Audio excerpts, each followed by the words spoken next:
The Solderstar booth here at IPC Apex in Las Vegas, and delighted to talk to Mark Stansfield again, who's the President, CEO of Solderstar. Welcome, Mark. Yeah, thank you. It's great to be here again. So the last time we spoke, we were in Productronica, of course, and you introduced the new SmartLine system, which is here behind us. Maybe you can very quickly refresh our memories on how that works. Yeah, the SmartLine system is the next evolution of our automatic profiling systems.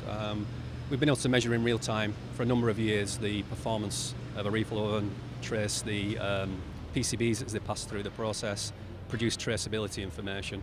But typically that's been on a bespoke network, our own software, using our own ideas and techniques. Of course, Industry 4.0 is a big phenomenon in the industry at the moment, and we could see that the use of that type of thinking and technology is really powerful in this application. So what we've done, we've produced a new system called SmartLine. So you see the pieces on the board here. We have the bespoke interfaces to measure the parameters of an oven in this instance. Yep. What we have here then is the actual clever bit, the Internet of Things capture device, is what we call the SmartLine data gatherer. So that's taking data from the oven as PCBs pass through the line, and that can send data then in industry standard protocols and formats like XML, JSON formats to central collection systems, factory management software, or we have our own system as well, which works really nice to monitor all the lines, shows you live status, complete traceability. So basically it can go into a system that Solderstar stores it, so you can have traceability going back. If you have a batch of boards 6 months later that you find a defect, you can trace that back through the system, or you can upload the system through your SmartLine interface here. That's perfectly correct, yeah. On this system here we're showing how the information can be quickly displayed, looking back historically over years if necessary.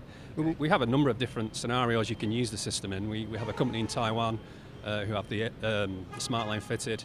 They're taking the XML data directly from the system straight to their factory management software, so that they're doing all the software work themselves. We have orders in place for systems in Germany now, where they really are looking at the big data scenario. They're looking at capturing information from the machines every 30 seconds, sending to their internal systems, and they're going through the phase of, is this data useful to us? Can we actually predict something that can save us money in the future? So that's what those guys are doing. And we're seeing people, sort of medium-sized companies, they want a little bit more help.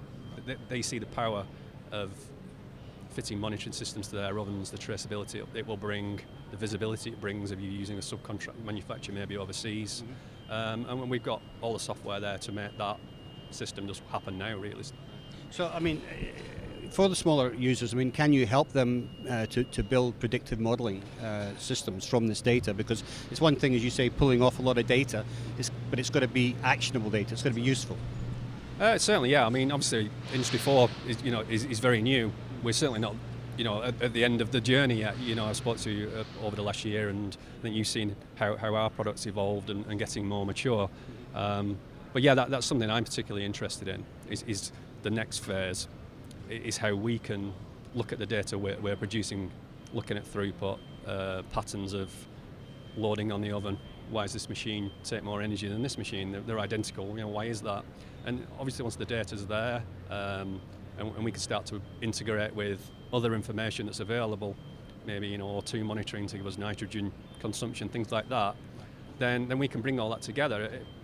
If people need help with doing that, our expertise is software, profiling, electronics. So, given a project, we're really excited at getting involved in that type of thing.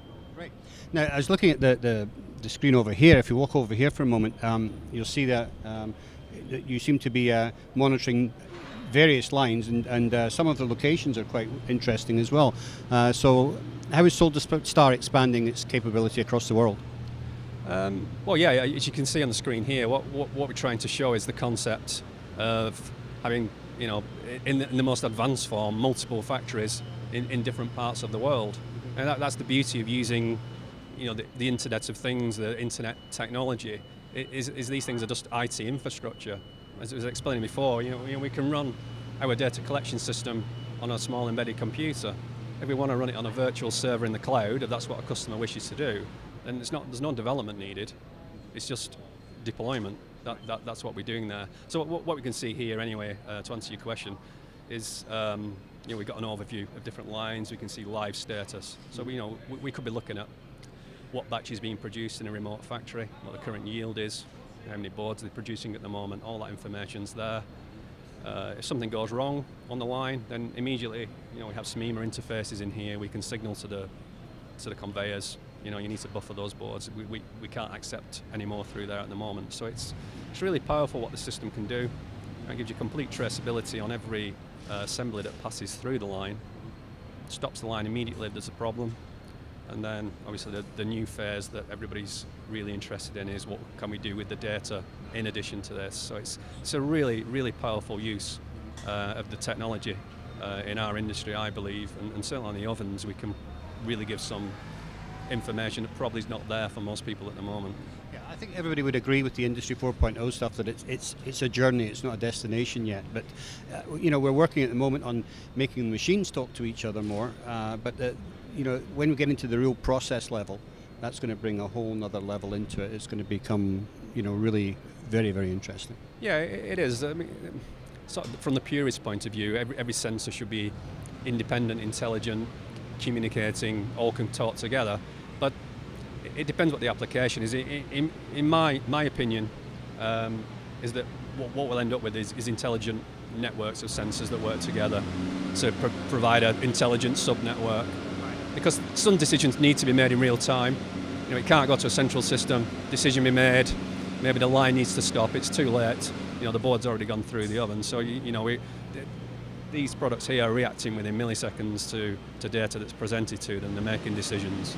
So how important do you think sensor technology or future sensor technology is going to be able to help you to refine the data you can collect and process?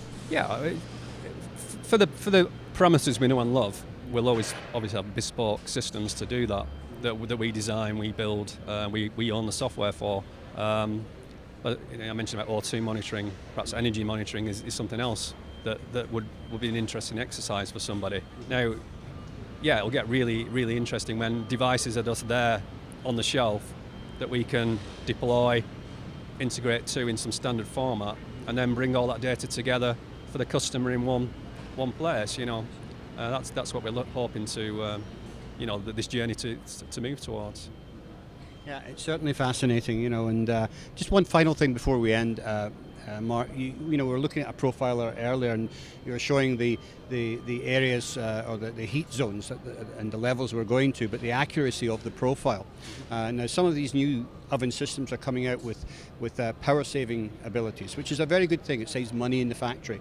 But when they go back to ramp up to operation again, how accurate do they have to be, and how important is it to have a really good profiling system that can monitor every part of it? Well, it's not for me to say how good the ovens actually react. I'm sure they are really really intelligent and powerful, the new designs. What I've seen on my experience of looking at retrofitting to existing ovens is when you make measurements close to the product, that even though the machine's saying we're ready to go, the reality is the process isn't really there yet. It might take another 2-3 minutes. So they'll need to solve that problem if the ovens truly can ramp up and down quickly. Now, certainly with the addition of a product like this on the oven, then that will be solved. Be it a new oven, a latest design with intelligence, or a retrofit to a 10-year-old machine. Those boards will not go through that machine until the process is in spec. Yeah. Well, Mark, it's always good to see what's happening at Solderstar, and I wish you luck, and I share your enthusiasm for all this new interconnection technology. Thanks for joining us again. Cheers. Thank you.